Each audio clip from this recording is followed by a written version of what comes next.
তাদেরকে জামানত মুক্ত এবং কম সুদের ঋণের ব্যবস্থা করা, অন্তত পক্ষে একটা থ্রেশহোল্ডের নিচে যারা কাজ করছে, একেবারে স্মল যারা, তাদেরকে কম সুদের ঋণ কিন্তু দেওয়াই যায়। এই মহিলাগুলো ডিফল্টার হয়ে বাংলাদেশে।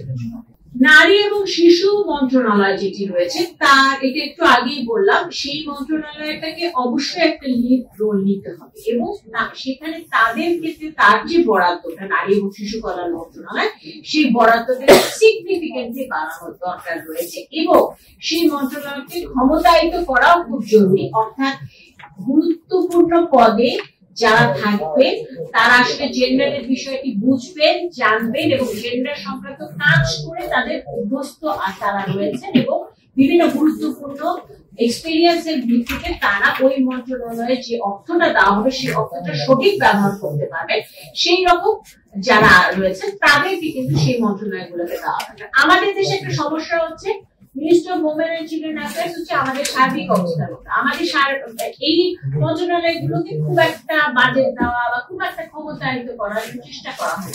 যেমন আমরা সার্বিকভাবে আমাদের যখন জেন্ডার নিয়ে কথা হয় তখন এটা হচ্ছে একটা ছোট একটা বিষয়, এই বিষয়ে কথা শুধু মহিলারা বলবেন, মহিলারাই আলোচনা করবেন, এটা মহিলাদের সমস্যা। এখন বাংলাদেশের সেন্সাসে দেখা যাচ্ছে নারী পুরুষের মধ্যে যদি হিসাবটা দেখে উপাত্ত নারীদের সংখ্যা একটু বেশি, হ্যাঁ সমানও যদি ধরি। আমি আমার ছাত্রদের মাঝে মাঝে প্রশ্ন করি যে একটা দেশের অর্ধেক জনগোষ্ঠীকে যদি তুমি ক্ষমতায়িত না করো, তাদের সুরক্ষার ব্যবস্থা যদি না করা হয়, তাদের যদি ওয়েলবিং আমরা যদি না দেখি, তাহলে আসলে সার্বিকভাবে আসলে দেশ তো আগাবে। সুতরাং একটা তো অবশ্যই মানবিক দিক রয়েছে, একটা অবশ্যই লিগ্যাল দিক রয়েছে, আমাদের যে বিভিন্ন ধরনের কনস্টিটিউশন এবং বিভিন্ন ধরনের নীতি আছে সেগুলো তো রয়েছে। আমরা সার্বিক অর্থনীতির দিক থেকেও যদি আমরা বলি, তাহলে দেশের অর্ধেক জনগোষ্ঠীর ওয়েলবিং আমাদের, তাদেরকে ভালো যদি আমরা রাখতে না পারি, তাদেরকে যদি আমরা ক্ষমতায়িত না করতে পারি অর্থনৈতিক ভাবে এবং অর্থনৈতিক বাইরের অন্যান্য জায়গায়, তাদের বিভিন্ন জায়গায় অভিজ্ঞতা যদি নিশ্চিত আমরা করতে না পারি, তাহলে আসলে আমরা আসলে তো সেইভাবে জাতি হিসেবে আগাতে পারবো না। সুতরাং এই বিষয়গুলোকে মাথায় রেখে আমাদের যে জিনিসটা দরকার, সেই minister of women and children affair এবং সংশ্লিষ্ট মন্ত্রণালয়গুলোতেও বাজেট বাড়াতে হবে, সিগনিফিকেন্টলি বাড়াতে। আর ইভালুয়েশনের কথা আমরা বললাম, যেটা বিষয় যে বাস্তবায়নের বিষয়ে তো দুটা কথা বলা হলো, যে একটা হচ্ছে মনিটরিং এন্ড ইভালুয়েশন নিশ্চিত করা এবং দ্বিতীয় হচ্ছে লোকাল গভর্নমেন্টের সাথে সেন্ট্রাল গভর্নমেন্টের কোঅর্ডিনেশন এবং লোকাল গভর্নমেন্ট সেন্ট্রাল গভর্নমেন্টের সাথে প্রপারলি কোঅর্ডিনেট করে এফেক্টিভলি টাকাটা অ্যালোকেট করছে কিনা সেই জায়গাগুলো দেখা। আরেকটা বিষয় হচ্ছে নারীদের, যেটা একটু আগে আমরা বলেছিলাম যে নারীদের, নারী উদ্যোক্তাদেরকে আমাদের একটু সহায়তা করবার জন্য, নারীদেরকে ক্ষমতায়িত করবার জন্য, নিজের পায়ে দাঁড়ানোর জন্য বিভিন্ন ধরনের কিন্তু প্রণোদনা, কিছু কিছু প্রণোদনা আছে, কিন্তু আমাদের কিন্তু একটা জিনিস ভুলে গেলে চলবে না, যে প্রণোদনা গুলো অনেক ক্ষেত্রে তৃণমূলে পৌঁছায় না। তাদের তথ্য সুবিধা নিশ্চিত করতে হবে, তাদের কাছে যেন ইনফরমেশনটা যায় যে তুমি কোন ধরনের জায়গায় বিনিয়োগ করতে পারো, কোন ধরনের বিনিয়োগ। তাদেরকে জামানত মুক্ত এবং কম সুদের ঋণের ব্যবস্থা করা, অন্তত পক্ষে একটা থ্রেশহোল্ডের নিচে যারা কাজ করছে, একেবারে স্মল যারা, তাদেরকে কম সুদের ঋণ কিন্তু দেওয়াই যায়। এই মহিলাগুলো ডিফল্টার হয়ে বাংলাদেশে কোনো সমস্যা নেই, এরা ডিফল্টার হবেও না। তো সুতরাং ওই যে ছোট উদ্যোক্তা রয়েছে তাদেরকে সহায়তা করা। আরেকটা এই অংশে আরেকটা কথা বলি, সেটা হচ্ছে যে ট্রেড লাইসেন্স দিতে হবে। এই কারণে অনেক নারী উদ্যোক্তায় দেখা যায় যে তারা একটু ভয় পান, তারা এই ট্রেড লাইসেন্সের কারণে বড় বড় প্রকল্পে বা উদ্যোক্তা হিসেবে তারা কাজ করতে তারা দেখা যায় যে একটা কনস্ট্রেইন পায়।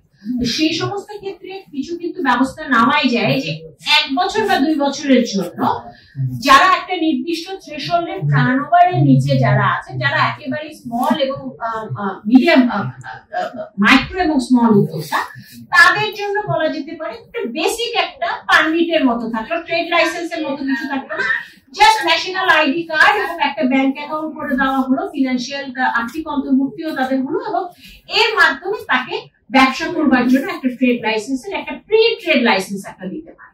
তো এই ধরনের অনেক পলিসি, অনেক স্ট্র্যাটেজি কিন্তু রাখা যেতে পারে। আরেকটা যেটা বিষয়, সেটা হচ্ছে যে সহিংসতা, নারীর প্রতি সহিংসতা, যেটা বললাম যে ফান্ডামেন্টাল জায়গায় আমাদের কাজ করতে হবে। নারীর প্রতি সহিংসতার জন্য বিভিন্ন আইনি সেবা বাড়ানো, সেন্টার হোম তৈরি করা, এই জায়গাগুলোতে কিন্তু আমাদের খুব বেশি গুরুত্ব দেওয়া এখনো হয়নি, যেখানে কিন্তু গুরুত্ব দেওয়াটা অসম্ভব জরুরি। সুতরাং এটা আরেকটা জায়গা। বাল্য বিয়ে প্রতিরোধের যে বিষয়টা, সেই জায়গাটাও আমার মনে হয় খুব গুরুত্বপূর্ণ। সেখানে আমরা কিন্তু বিভিন্ন ধরনের পলিসি স্ট্র্যাটেজি আমরা নিতে পারি এবং সেখানে কিন্তু অ্যালোকেশনের দরকার আছে। মওকাতে কিশোর কিশোরী ক্লাব আছে, মওকাতে তথ্য আপা প্রকল্প আছে। এই প্রকল্পগুলোকে আরেকটু ভাবে ফাইন টিউনিং করে এই প্রকল্পগুলো আরো ব্যাপক হারে থাকা দরকার, যে কিশোর কিশোরীদের মধ্যে সুন্দর সম্পর্ক স্থাপন করা। এটা কিন্তু আমাদের নারীর প্রতি সহিংসতা কমাতে সাহায্য করবে। আমাদের আনপেইড কেয়ার ওয়ার্ককে যদি আমরা ভ্যালুয়েশনটার মধ্যে আনতে পারি, সেটাও কিন্তু নারীর প্রতি পরিবারে এবং সমাজে একটা সম্মানজনক অবস্থানে আনতে সহায়তা করবে। এই বিষয়গুলো দেখবার দরকার আছে। তবে একটা গুরুত্বপূর্ণ বিষয় কিন্তু সম্পত্তির অধিকার এবং নারীর আর্থিক ক্ষমতা। এবং আর্থিক ক্ষমতায়নের জন্য একটা তো বললাম যে লেবার মার্কেটের বিভিন্ন পলিসি, যেমন এর পাশাপাশি শিক্ষার ক্ষেত্রে এখানেও কিন্তু লক্ষ্য রাখতে হবে যে স্কুল কলেজে আমরা যে মেয়েদেরকে দেখতে পারি, ইউনিভার্সিটিতে অনেক কমে যাচ্ছে। বিশ্ববিদ্যালয় থেকে যখন আমরা শ্রমবাজারে দেখি তখন আরো অনেক কমে যাচ্ছে।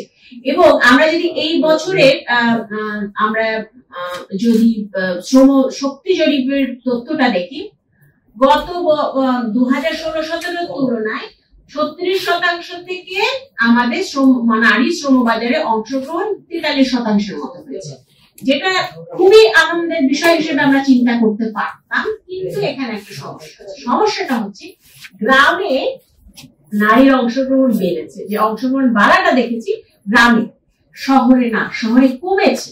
তার মানে শহরের কাজগুলো কিন্তু অনেক বেশি স্ট্রাকচার, অর্গানাইজ। গ্রামের অনেক কাজে দেখা যায় সে পারিবারিক শ্রমিক হিসেবে কাজ করছে, পরিবারের একজন সদস্য হিসেবে কাজ করছে, যেটা হয়তো তাকে ক্ষমতায়িত করছে। অর্থাৎ ভালো কাজ বলতে আমরা যেটা বলি, উচ্চ দক্ষতার কাজ যেগুলো বলি, সেই জায়গাটাতে নারীর কিন্তু অবস্থানে কিন্তু আমরা খুব বেশি পরিবর্তন দেখতে পাই না।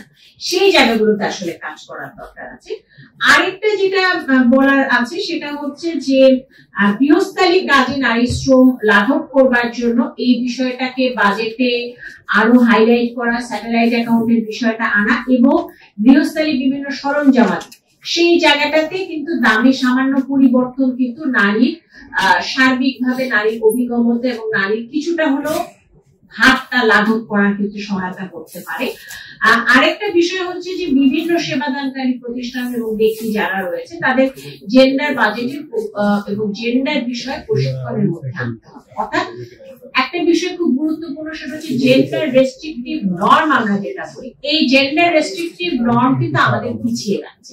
এই জেন্ডার রেস্ট্রিকটিভ নর্ম থেকে আমরা বের হতে হলে বিভিন্ন কর্ম পরিকল্পনা থেকে অর্থ বরাদ্দ লাগবে, জেন্ডার ট্রেনিংটা দেওয়া দরকার, প্রশিক্ষণ থাকা দরকার, যে প্রশিক্ষণের মাধ্যমে একটা উন্মুক্ত মানসিকতা তৈরি হবে এবং নারী এবং পুরুষের মধ্যে একটা সংবেদনশীল ভঙ্গি তৈরি হবে। সেইখানে কাজ করবার জন্য সবগুলো করার, অনেকেই বলতে পারে এগুলো করতে হলে তো আসলে তো মানসিকতা পরিবর্তন হবে না, সেটাও পরিবর্তন হবে। সেগুলোর জন্য বিভিন্ন প্রকল্প থাকতে হবে, বরাদ্দ থাকতে হবে, সেগুলো নিয়ে সিরিয়াসলি কাজ করার দরকার আছে। আর সার্বিকভাবে যে বিষয়টা সেটা হচ্ছে যে এই একই বিষয়টা কিন্তু মন্ত্রণালয়গুলোতেও জেন্ডার ফোকাল পয়েন্ট এবং জেন্ডার ট্রেনিং গুলো দরকার, যাতে পুরো যে বিষয়গুলো সম্পর্কে একটা পরিষ্কার ধারণা পাওয়া যায়।